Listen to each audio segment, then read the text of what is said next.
Hello viewers, it's Super GT here. Welcome to my quick guide for the wheel settings and controller settings in Dirt Rally. So it's no secret that having good settings is going to make you a lot faster. This game is not an easy one. It's not going to hold your hand and tell you how to do everything. So getting your controller settings right will help you. So I'm going to go with my controller settings first, and then I'll go to my wheel later. So options and extras, then go to controls. Now, first off, I'm going to quickly go to vibration and feedback. This doesn't matter so much on the controller, but I'm going to load my preset of the controller here. We've got 100% on everything. It doesn't really matter too much because all it is vibration. Obviously, you don't have force feedback on the controller, so just got 100% on those. And as for my mapping, handbrake I put as A. I don't know why it was B there. And gear up I put as B, gear down for X, and then you just got a normal right trigger for accelerating, left trigger for braking. Going to the advanced settings here then, this is my the settings that I use. So sensitivity, the first one here, I put it at 90. So what is sensitivity? It's kind of obvious really. If you put it at 0, the car will turn, but it's just a little bit slower. It'll take about half a second to get to what you turned it to. So if you put a full lock, it will get there just a little bit longer. So 100%, you'll just get there quicker. You'd think that 100% would be the best, but it's not always best to have really sensitive steering because it can make it very hard to correct oversteer. So sometimes you get into a situation where you steer the car, you correct it, and then you start fishtailing and you can't get out of it. So sometimes it's not best to put 100. I preferred 90.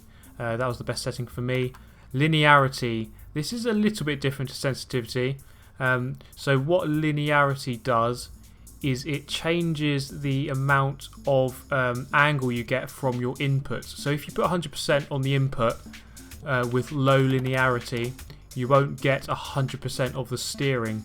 So the steering basically gets died down a little bit, which is actually kind of realistic because in a real car you don't always get 100% of your steering straight away. It doesn't always happen like that.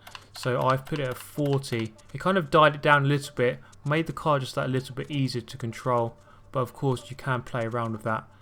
So now we come to steering, dead zones and saturation. So dead zone is essentially an inside dead zone. Saturation is an outside dead zone. So think of it as this. 0% on dead zone here equals the dead center of your stick, and saturation 100% equals full movement, full lock to the right, as you can see at the bottom there. So this is a very good feature of these options, that you can test out exactly how this responds on the stick.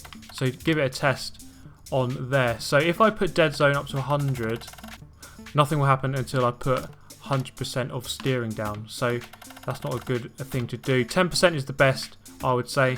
You don't want it at 0 because your wheel will start moving ever so slightly if your stick doesn't centrally align automatically. So 10% for me is the best. 100% on the outside is the best as well, because you are going to be using full lock on your on the stick.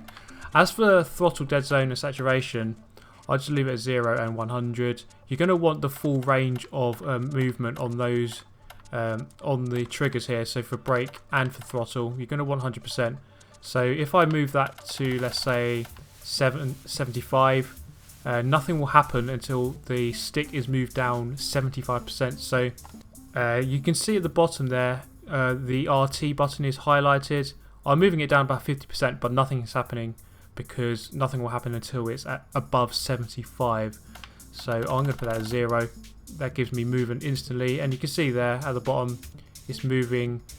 So I can put very low amounts of throttle down, so like 8% and then 9%, and that can help you get the accelerator on that little bit earlier and with more finesse. The same goes for brake zone, dead zones and saturation. As for the clutch, I've mapped it to a button, so it doesn't actually make any difference what I put here.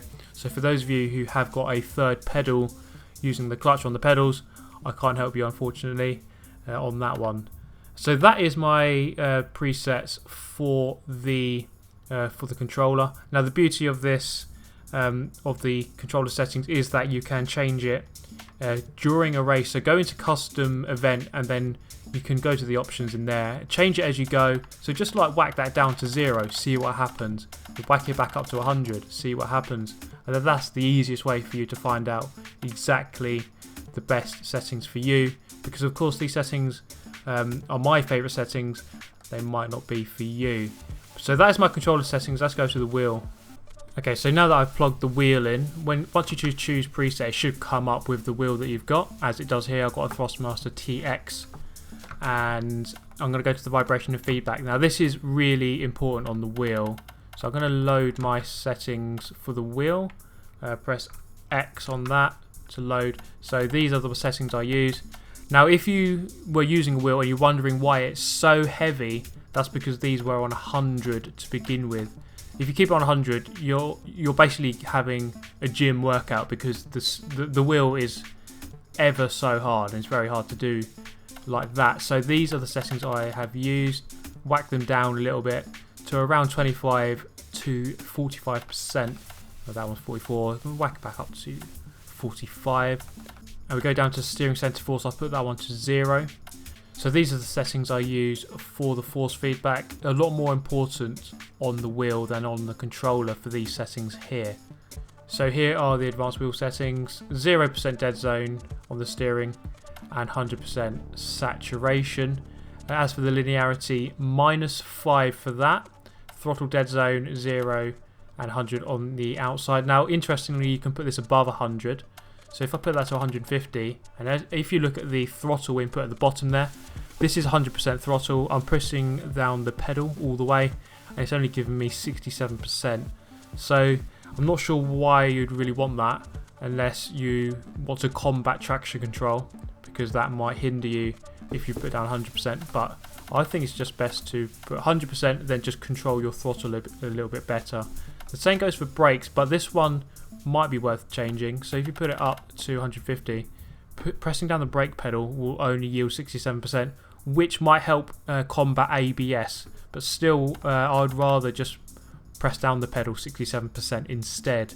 So I'm going to put that at 100. Clutch 20 and 60, the same story. I don't use the clutch pedal, so I can't help you on that. Soft lock and center steering I leave off. And that is it. Those are my settings for the controller and the wheel, which I have found to be the best for me after a lot of playing around.